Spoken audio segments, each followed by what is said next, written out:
Hello students, welcome to my channel. So students, आज की video में हम पढ़ने वाले हैं इतिहास। तो देखिए, एक बात आपको बता दूं कि आज की वीडियो से हम इतिहास शुरू कर रहे हैं और हम एकदम भारत के प्राचीन इतिहास से हर चीज को एक सीक्वेंस में पढ़ेंगे। एकदम हर चीज को एकदम बेसिक से हम शुरुआत करेंगे और सारी चीजें पढ़ेंगे।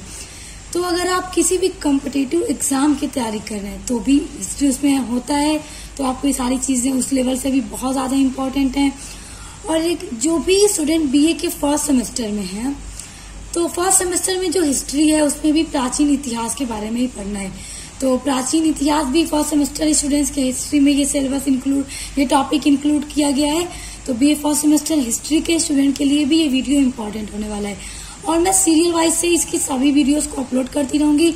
तो जो भी स्टूडेंट्स बड़े कॉम्पिटिटिव एग्जाम की यूपीएससी पीसीएस की तैयारी कर रहे हैं उनके लिए भी महत्वपूर्ण होगा, और जो स्टूडेंट बीए के फर्स्ट सेमेस्टर में तो उसको भी ये सब शामिल किया गया। तो सभी स्टूडेंट्स इस वीडियो को देखेंगे क्योंकि सभी के लिए महत्वपूर्ण है।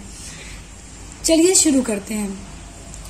देखिए, इतिहास हम पढ़ने जा रहे हैं। तो इतिहास जो है ये होता क्या है, इसका मेन अर्थ क्या होता है। देखिए, अगर हम इसको दो अलग अलग बांट दें इतिहास को, तो इति प्लस हास, यानी कि दो शब्दों से मिलकर बना है इतिहास। इति का मतलब होता है अतीत और हास का मतलब होता है घटना या फिर कहानी। तो इस तरह हम कह सकते हैं कि इतिहास का अर्थ होता है अतीत की कहानी, क्योंकि हम इतिहास में हमेशा जो गुजर चुका है वही चीजें पढ़ते हैं। हम आने वाले कल को कभी इतिहास के अंदर नहीं पढ़ते।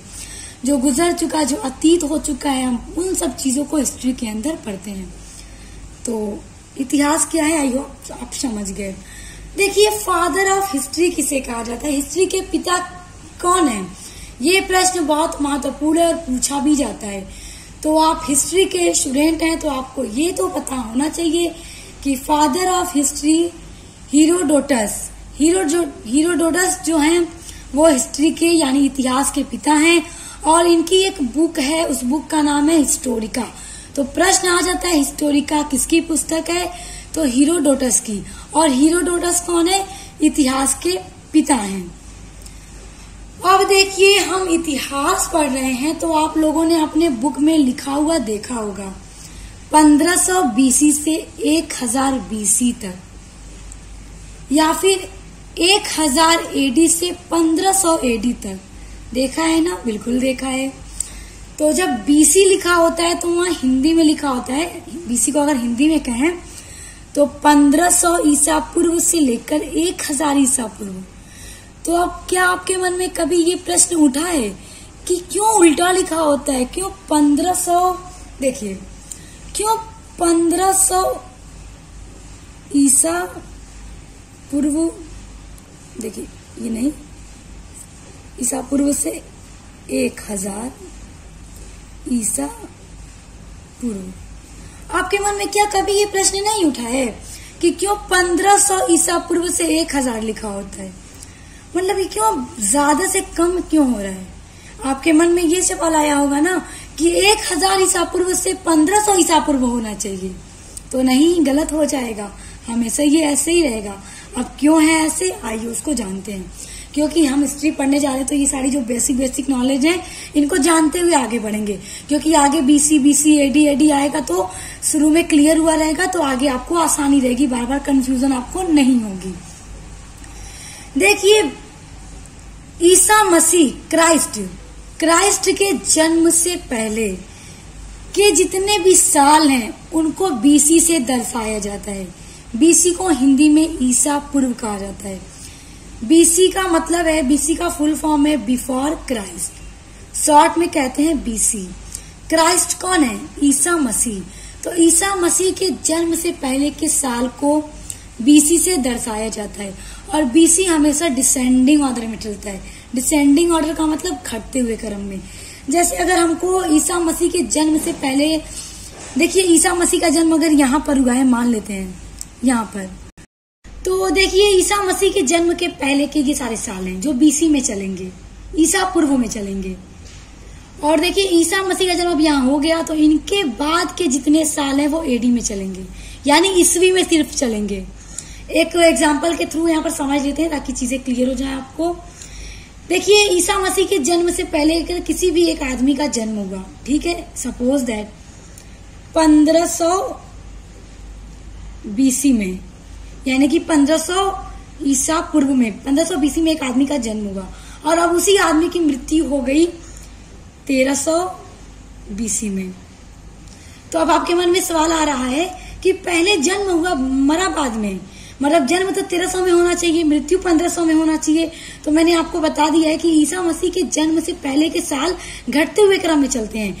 ये पुराना साल है, ये नया है, ये मतलब घटते हुए क्रम में चलेगा इस तरह से। उसके बाद 12 के बाद 1300 आएगा, 13 के बाद 1100 आएगा, इस तरह से। और जितना बड़ा नंबर उतना पुराना होता चला जाएगा और जितना घटते हुए क्रम में आता जाएगा 1900 ईसा पूर्व, वो सब नया साल रहेगा और 1500 साल पुराना साल माना जाएगा, 1500 BC।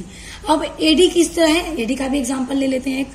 यहाँ पे ईसा मसीह का जन्म हो गया, अब यहाँ से ईस्वी में चलेगा, एडी में चलेगा।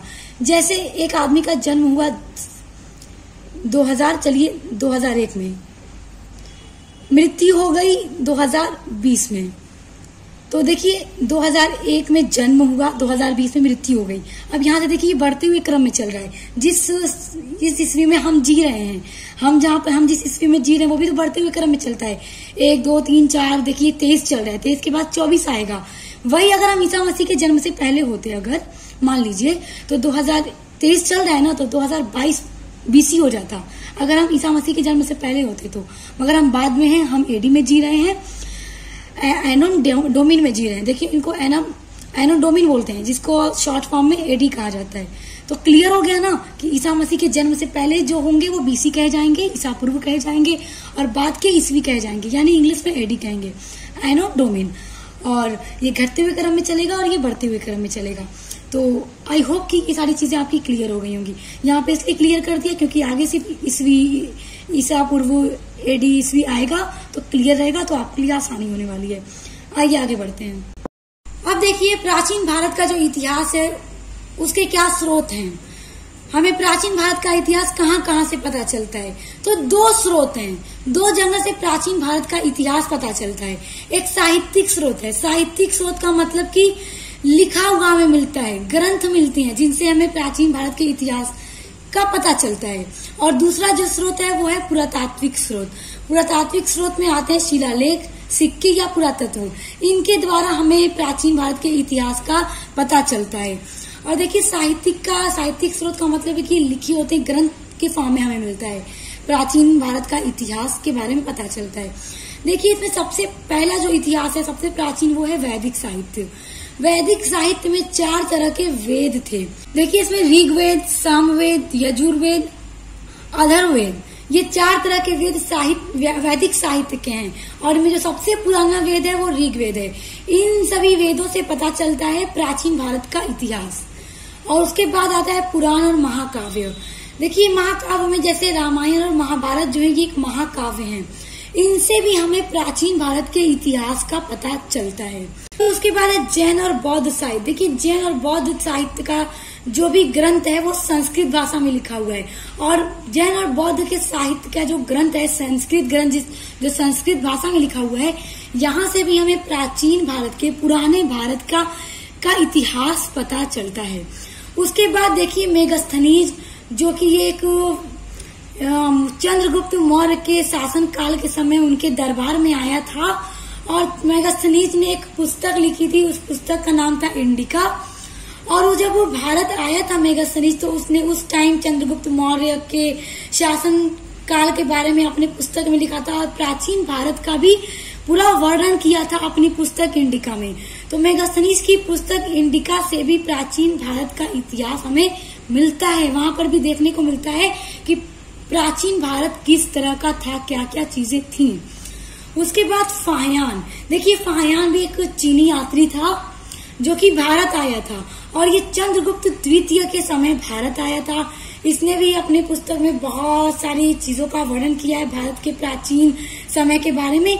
तो इन सब जगहों से लिखे हुए फॉर्म में, यानी साहित्यिक स्रोत, साहित्य का मतलब लिखे हुए फॉर्म में, ग्रंथ में, पुस्तकों में हमें प्राचीन भारत का इतिहास पता चलता है। तो क्लियर हो गया ना कि प्राचीन भारत का इतिहास के क्या क्या स्रोत हैं। 2 स्रोत, एक साहित्यिक स्रोत, एक पुरातात्विक स्रोत। ठीक है, क्लियर हो गया। अब आगे बढ़ते हैं। अब देखते हैं, अब देखेंगे हम प्रागैतिहासिक काल, जिसको स्टोन एज भी कहते हैं, यानी पत्थर का काल। देखिए, पहले टाइम में जब मनुष्य दुनिया में आया था वो हमारी शक्ल का नहीं था, वो बंदर की शक्ल में आया था। लेकिन धीरे धीरे विकास होता गया, मनुष्य की शक्ल में परिवर्तन होता गया और आज वर्तमान टाइम में जो मनुष्य हम जैसे दिखने में लगते हैं, ये हमारा वर्तमान रूप है। पहले के टाइम में जब मनुष्य इस दुनिया में आया था तब वो बंदर की शक्ल में था। तो देखिए, 3 तरह के काल थे प्रागैतिहासिक काल में, स्टोन एज में। सबसे पहला और सबसे पुराना काल था पूरा पाषाण काल, जो 25,000 BC से लेकर 10,000 BC तक चला था। और उसके बाद मध्य पाषाण काल आया था, जो 9,000 BC से लेकर 4,000 BC तक चला था। और मध्य पाषाण काल के बाद नव पाषाण काल आया था, जो 4,000 BC से लेकर 1,000 BC तक चला था। तो देखिए, यहाँ पे 25,000 BC से पूरा पाषाण काल शुरू हुआ और नव पाषाण काल 1,000 BC तक, यानी जितना बड़ा नंबर उतना पुराना समय। और ये देखिए, फिर भी 1,000 BC हमारे नजदीक है। अगर हम 25,000 BC के हिसाब से देखें तो ये भी हमारे हिसाब से बहुत दूर है, मगर ये तो बहुत दूर है। तो देखिए, पाषाण का मतलब होता है पत्थर। तो जब मनुष्य दुनिया में आया था, जो बंदर की शक्ल में था, आदि मानव था, जो पूरी तरह से असभ्य था, उसकी कोई संस्कृति नहीं थी, तो उसने पत्थरों के औजार बनाने शुरू किए थे, पत्थरों का यूज करना शुरू किया था। इसीलिए ये तीनों जो काल हैं, पूरा पाषाण, मध्य पाषाण और नव पाषाण, पाषाण का मतलब पत्थर, तो इस तरह से इसको पूरा पाषाण काल, मध्य पाषाण काल और नव पाषाण काल कहते हैं। अब इनमें क्या क्या बदलाव आता गया कि इसको पूरा कहने लगे, यानी पुराना, फिर ये मध्य का काल हो गया और ये नव पाषाण काल हो गया, नए पत्थर का काल हो गया। तो इन्हीं तीनों काल को आज हम पूरे डिटेल में पढ़ने वाले हैं। चलिए पढ़ते हैं। देखिए, पूरा पाषाण काल। देखिए, पूरा पाषाण काल का जो मनुष्य था वो आदि मानव कहा जाता है, और वो जीवन यापन के लिए, अपनी जिंदगी को गुजारने के लिए पूरी तरह से प्रकृति पर ही आश्रित था, यानी कि प्रकृति पर ही निर्भर था। और देखिए, पूरा पाषाण कालीन जो आदि मानव थे वो पशुओं का कच्चा मांस, कंदमूल और फल खाकर ही पेट भरता था, यानी कि वो पशुओं को कच्चा खा जाता था, उसको पकाता नहीं था, क्योंकि वो असभ्य था। वो जानता ही नहीं था कि भोजन को, मांस को, गोश्त को पकाकर ही खाया जाता है, मछलियों को पकाकर मसाले के साथ खाया जाता है। नहीं जानता था, वो कुछ भी नहीं जानता था। वो सिर्फ शिकार करता था जानवरों का और उन्हें कच्चा खा जाया करता था। और फूल, कंदमूल आदि को अपना, आदि ये सब जो सब्जियां होती थी, उनको, फल फूल को खा करके ही वो अपना पेट भरता था, अपने बच्चों का अपना पालन पोषण करता था। और देखिए, अगर हम पूरा पाषाण काल में औजार की बात करें तो जो पूरा पाषाण काल के औजार थे, उसमें जो आदि मानव था उसने पत्थरों का औजार बनाना शुरू कर दिया। और देखिए, पत्थर के औजार के बल पर ही पूरा पाषाण काल के आदि मानव ने एक शक्तिशाली शिकारी बन गया, यानी कि उसने पत्थर के औजार बना करके पशुओं से अपनी रक्षा की। यानी कि जो आदि मानव थे जंगलों में जीवन गुजारते थे, जहाँ पे खतरनाक पशु रहते थे, उनसे अपने आप को सुरक्षित रखने के लिए उन्होंने पत्थरों के औजार बनाए, जिनसे वो अपनी सुरक्षा करते थे। और उन्होंने इस तरह के भी औजार बनाए जैसे कि कुल्हाड़ी, गंडासा और खुरचनी। ये पूरा पाषाण काल के औजारों में सबसे प्रमुख औजार हैं। कौन कौन से? कुल्हाड़ी, गंडासा और खुरचनी। ये पूरा पाषाण काल में पत्थर के औजारों में सबसे प्रमुख औजार हैं, तो याद रखिएगा। और देखिए, जब पूरा पाषाण काल में आदि मानव ने औजार को बनाना शुरू किया था तो वो पूरी तरह से भद्दे औजार थे, खुरदरे और बेडौल थे, यानी कोई आकार नहीं होता था, एकदम भद्दे बेडौल होते थे उनके औजार। बस उन्होंने औजार बनाना शुरू कर लिया था जिससे कि वो शिकार भी कर लेते थे, पशुओं से अपनी जिंदगी की रक्षा भी कर लेते थे। यानी इस तरह हम देख सकते हैं कि पूरा पाषाण काल के मनुष्य ने पत्थर के औजार तो बना लिए थे, मगर एकदम भद्दे, खुरदरे, जिसका कोई रूप, आकार, शेप नहीं था, बस औजार था जिससे वो अपनी हिफाजत खतरनाक पशुओं से कर लिया करते थे। देखिए, पूरा पाषाण काल के स्थानों से जो भी अवशेष प्राप्त हुए हैं तो उन अवशेषों से यही प्रूव हुआ है कि पूरा पाषाण काल में आदि मानव ने जो भी औजार बनाए थे सबकी बनावट लगभग एक जैसी ही थी, और उन्होंने जानवरों के सींगों से और हाथी के दांतों से भी थोड़े बहुत औजार बना लिए थे। अब हम बात करते हैं पूरा पाषाण काल के मनुष्य का वस्त्र, कि उनका वस्त्र कैसा होता था। तो देखिए, वो अपने आप को बारिश से, गर्मी से या फिर ठंड से बचाने के लिए पेड़ों की पत्तियों और छालों का ही प्रयोग करते थे, और जो पशुओं की हड्डियां होती थी उन्हीं की हड्डियों से बनी हुई सुइयों से वो पशुओं की खाल को भी सील कर पहना करते थे। अब बात करते हैं कि पूरा पाषाण काल के मनुष्य रहते कहाँ थे। तो देखिए, पहले तो वो खुले आसमान के नीचे ही पेड़ों पे रहा करते थे, वृक्षों पर ही सो जाया करते थे, तथा गुफाओं में भी रहा करते थे। मतलब खुले आसमान के नीचे भी रहते थे और गुफाओं में भी रहा करते थे। तो देखिए, पूरा पाषाण काल की सबसे इम्पोर्टेंट बात यह है कि अग्नि का आविष्कार यानी आग की खोज भी पूरा पाषाण काल की ही देन है। क्योंकि देखिए, पूरा पाषाण काल के आदि मानव पत्थरों से ही औजार बनाते थे। तो जब उन्होंने दो पत्थरों को आपस में रगड़ा तो वहां से चिंगारी निकली, तो उन्होंने जब उसको फिर से रगड़ा तो वहां से आग जली। तब आदि मानव को पता चला कि आग भी जलती है पत्थरों को रगड़ने से।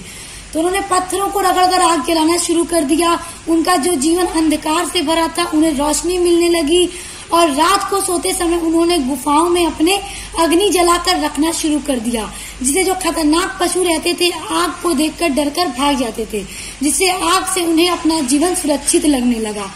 और जो कच्चे भोजन वो खा जाया करते थे, यानी मांस को वो कच्चा ही खा जाते थे। तो आग के आविष्कार के बाद आदि मानव ने गोश्त को, मांस को आग पर भूनकर पकाकर खाना शुरू कर दिया, जिससे उन्हें और भी अच्छा स्वाद मिलने लगा। तो आई होप आपको पूरा पाषाण काल के बारे में सारी चीजें क्लियर हो गई। और देखिए, याद रखिएगा कि आग का आविष्कार पूरा पाषाण काल के ही मानव की देन है। अब आ जाते हैं मध्य पाषाण काल में। देखिए, यह पूरा पाषाण काल में आग की खोज हो चुकी थी। मनुष्य ने यानी आदि मानव ने थोड़ा बहुत औजार बना लिए थे पत्थर के, जो कि काफी भद्दे आकार के थे। लेकिन जैसे जैसे आदि मानव मध्य पाषाण युग तक पहुंचा तो वो थोड़ा और कुशल और शक्तिशाली आखिर तक बन चुका था, और उसके जो औजार थे, जो हथियार थे, वो पहले की अपेक्षा और भी ज्यादा उपयोगी हो चुके थे। क्योंकि मध्य पाषाण काल के जो औजार थे, जो हथियार थे, वो छोटे और नुकीले हो चुके थे। यानी पहले बहुत भद्दे थे, मध्य पाषाण में आते आते उनके जो हथियार थे वो नुकीले हो चुके थे और छोटे आकार के हो चुके थे, जिन्हें लघु अश्म कहा जाता है। तो याद रखिएगा, लघु अश्म कहा जाता है। और देखिए, पूरा मध्य पाषाण काल का जो मानव था उसने कुल्हाड़ी, बर्छी, छुरा, छैनी, सुई तथा सील बट्टा आदि का प्रयोग करने लगा था। यानी इन सभी चीजों को उसने बना लिया था मध्य पाषाण काल में आते आते, और इन सभी औजारों को वो यूज करने लगा था अपने डेली लाइफ में। और अगर बात करें इनके वस्त्र की, मध्य पाषाण काल में जो वस्त्र थी, तो मध्य पाषाण काल में भी मनुष्य पशुओं की खालों को ही हड्डी की बनी सुइयों से सील कर ही पहनता था। और जो महिलाएं थी मध्य पाषाण काल की, वो वृक्षों की छालों तथा पशुओं के खालों को ही वस्त्र के रूप में प्रयोग करती थी। बात करते हैं कि मध्य पाषाण काल का जो आवास था, जो रहने का स्थान था, वो कैसा था।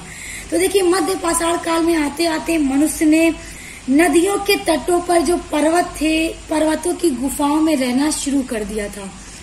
और ज्यादा ठंड जब पड़ती थी तो ज्यादा ठंडी से अपने आप को आदि मानव बचाने के लिए जमीन में गड्ढे की खुदाई करता था, और उस गड्ढे में छुपकर वहां पर वो ठंडे के दिनों में रहा करता था। देखिए, नव पाषाण काल, अब इसको पढ़ते हैं। नव पाषाण काल मानव की प्रगति तथा विकास का युग था, क्योंकि मानव ने नव पाषाण काल में पहुंचते पहुंचते बहुत प्रगति और विकास कर ली। यहाँ से मानव के जीवन में बहुत सारे डेवलपमेंट आए थे, उनको हम देखते हैं क्या क्या। देखिए, नव पाषाण काल में मानव ने सभ्यता के क्षेत्र में प्रगति के जितने नए पथ खोजे, उतने पथ लाखों वर्षों तक नहीं खोजे जा सकते। इसलिए नहीं खोजे जा सकते क्योंकि नव पाषाण काल से पहले जो भी काल गुजरा था, पूरा पाषाण काल और मध्य पाषाण काल, उसमें मनुष्य असभ्य था, वो सभ्य नहीं था, कोई संस्कृति नहीं थी, घुमक्कड़ी जीवन जीता था पूरा पाषाण काल और मध्य पाषाण काल का मनुष्य। कच्चे मांस खा जाता था, कोई भद्दे बेडौल औजार थे उसके। मगर नव पाषाण काल तक पहुंचते पहुंचते उसने बहुत सारी खोज कर ली थी। अगर उस खोज को देखें तो अब लाखों वर्षों तक भी नहीं खोजे जा सकते। इसलिए नहीं खोजे जा सकते क्योंकि यहीं से मनुष्य की एक नई जीवन की शुरुआत हुई थी। यहीं से मनुष्य के जीवन में एक नई प्रगति की क्रांति आई थी। यहीं से मनुष्य के जीवन में बहुत सारे बदलाव आए थे और फिर यहीं से मनुष्य ने अपनी सभ्यता बनानी शुरू कर दी। अपने जरूरत के हिसाब से अपनी सभ्यता बनानी शुरू कर दी, अपनी संस्कृति बनानी शुरू कर दी, अपने जरूरत के हिसाब से अपने लिए चीजों का आविष्कार करना शुरू कर दिया। तो इस तरह हम देख सकते हैं कि नवपाषाण काल के मानव ने जितनी खोज कर ली उसको अब लाखों वर्षों तक नहीं खोजा जा सकता। नवपाषाण काल इतिहास में क्रांति का युग था, क्योंकि इतिहास में अगर हम देखें तो नवपाषाण काल एक क्रांति का युग इसलिए था क्योंकि अभी तक पूरा पाषाण काल और मध्य पाषाण काल के मानव ने इतनी खोज नहीं कर पाई थी जितना कि नवपाषाण काल तक पहुंचते पहुंचते मानव ने जितनी खोज कर ली थी। नवपाषाण काल के मनुष्य ने पहिए का भी विकास करके अब सभ्यता के विकास में महान क्रांति लाई। देखिए, पहिए का आविष्कार किस काल की देन है? तो नवपाषाण काल के मानव की देन है।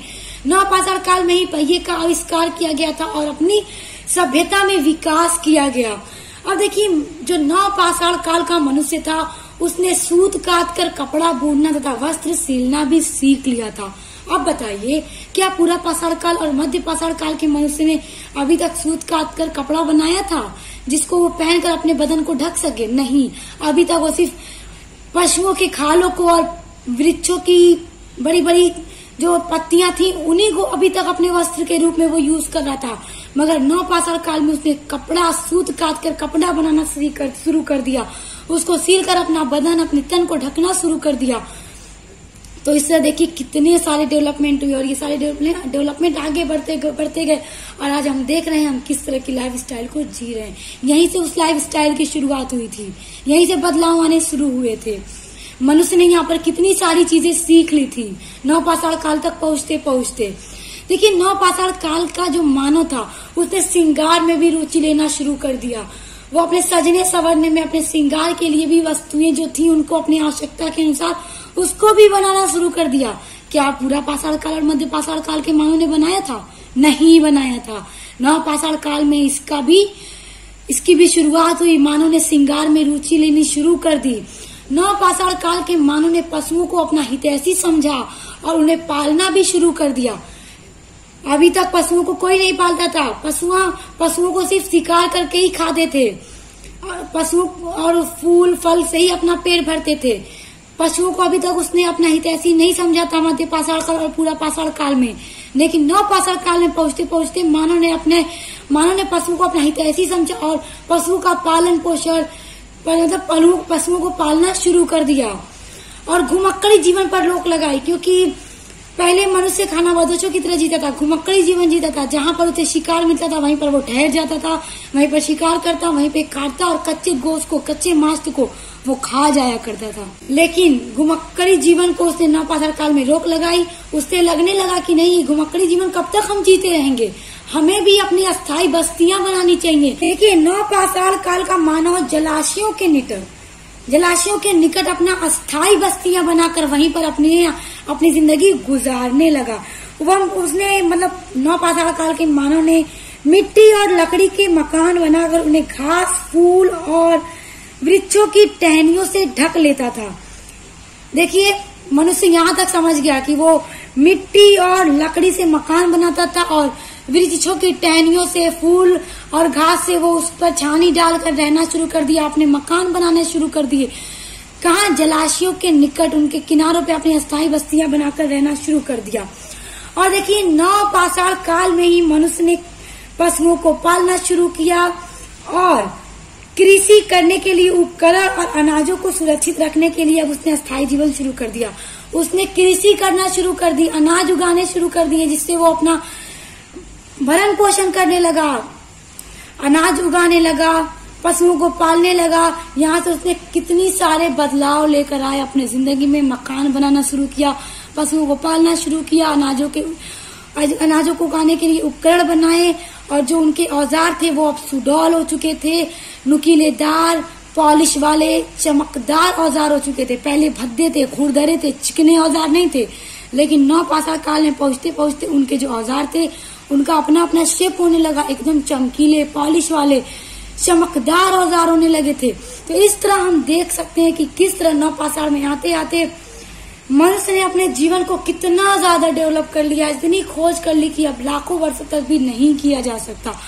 और नवपाषाण काल इतिहास में क्रांति का युग था। तो याद रखिएगा, आज की वीडियो में हमने सब कुछ बहुत डिटेल में समझा। पूरा पाषाण काल, मध्य पाषाण काल और नवपाषाण काल, इनके जीवन के बारे में हर एक चीज को हमने बहुत अच्छे से समझा और उम्मीद करती हूँ आपको भी बहुत अच्छे से समझ में आ गया होगा। स्टूडेंट्स देखिए, अगर प्राचीन भारतीय इतिहास के नजर से हम देखें तो नवपाषाण काल के बाद जो आपका अगला टॉपिक आता है प्राचीन इतिहास में, वो है सिंधु नदी घाटी की सभ्यता, हड़प्पा सभ्यता। तो हमारी अगली वीडियो उसी पर होगी, सिंधु घाटी की सभ्यता, हड़प्पा सभ्यता के ऊपर। उसमें हम उसको पूरा डिटेल से सब कुछ एकदम अच्छे से कवर करेंगे, सब कुछ बहुत अच्छे से समझेंगे और पढ़ेंगे। तो यह वीडियो यहीं पर खत्म होती है। आगे की सभी वीडियोस को पढ़ने के लिए मेरे चैनल को सब्सक्राइब करके बेल आइकन को प्रेस कर लीजिए, ताकि आने वाली वीडियोस के नोटिफिकेशन आपको मिलते रहें। तो अब मिलते हैं नेक्स्ट वीडियो के साथ।